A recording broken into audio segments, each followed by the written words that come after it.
नमस्कार।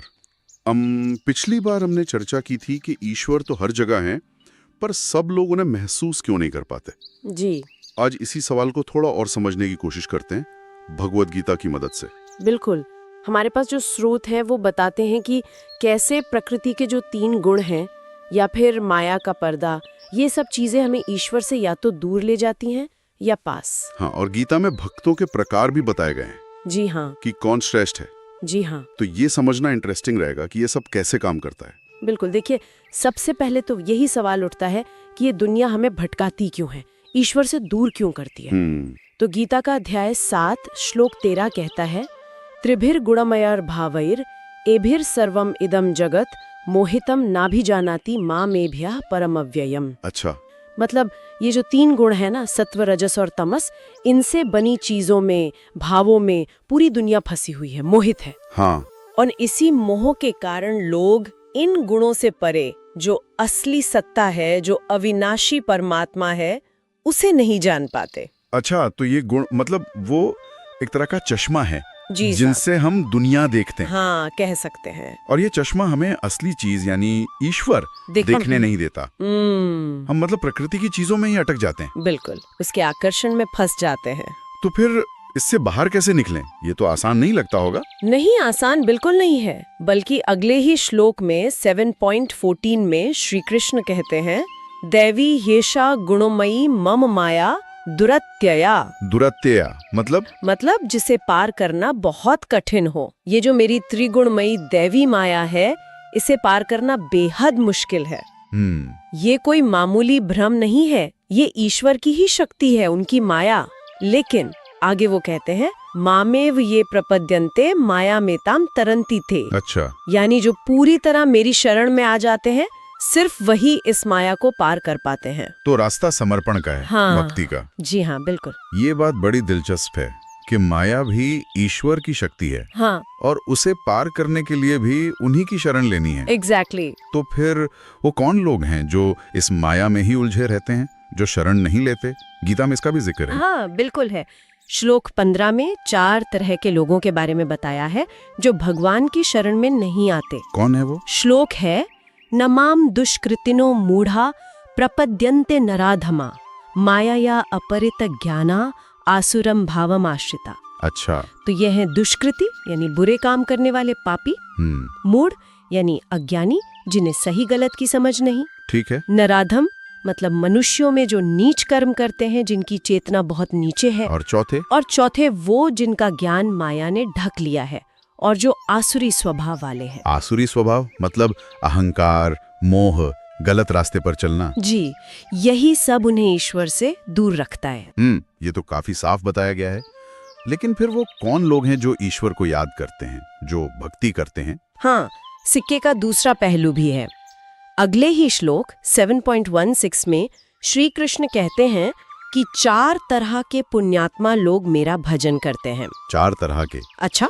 चतुर्विधा भजन्ते मां जनः सुकृतिनो अर्जुन आर्तो जिज्ञासु अर्थार्थी ज्ञानी च भर्तर्षभा। आर्त, जिज्ञासु, अर्थार्थी और ज्ञानी। जी, आर्त मतलब जो दुख या तकलीफ में भगवान को पुकारते हैं। जैसे कोई बीमार हो या परेशान। हाँ, जिज्ञासु वो हैं जो ज्ञान चाहते हैं, ईश्वर को जानना चाहते हैं, इसलिए भजन करते हैं, ज्ञान की खोज में। बिल्कुल। अर्थार्थी वो है जो सांसारिक चीजें चाहते हैं, धन, सफलता, अच्छी नौकरी, उसके लिए भजन करते हैं। अच्छा, मतलब किसी इच्छा पूर्ति के लिए। जी।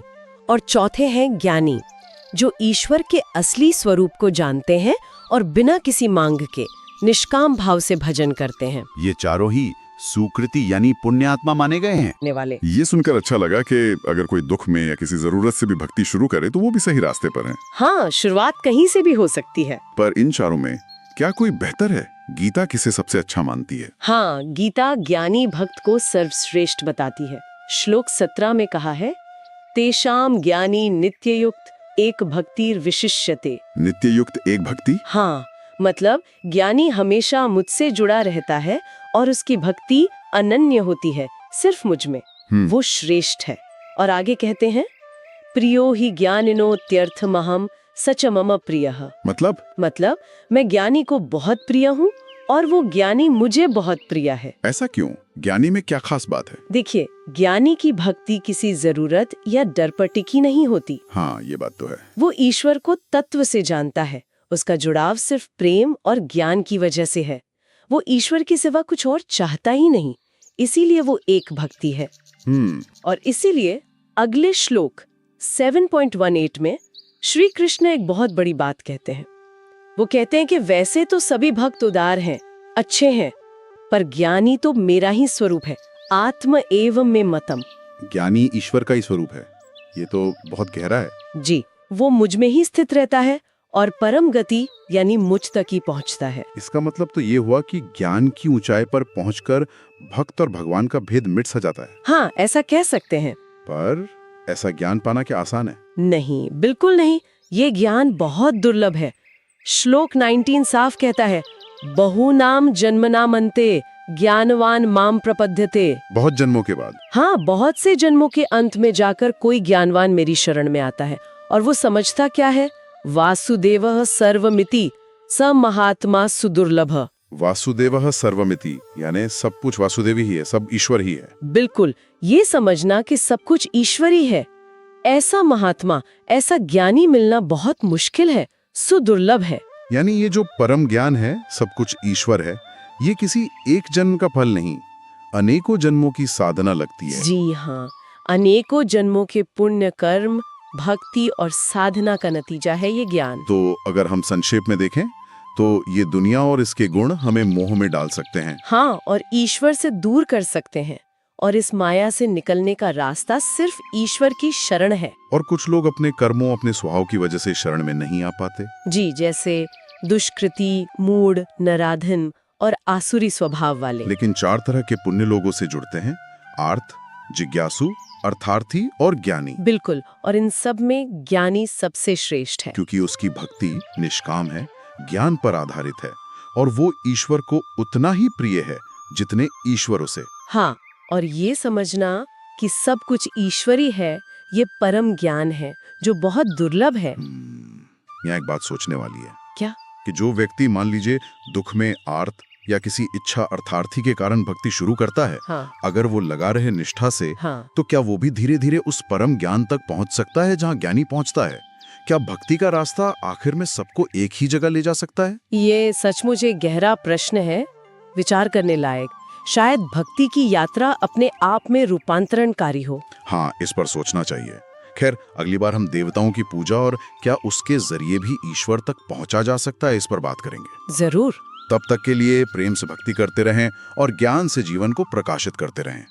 ओम जय श्री कृष्ण। जय श्री कृष्ण।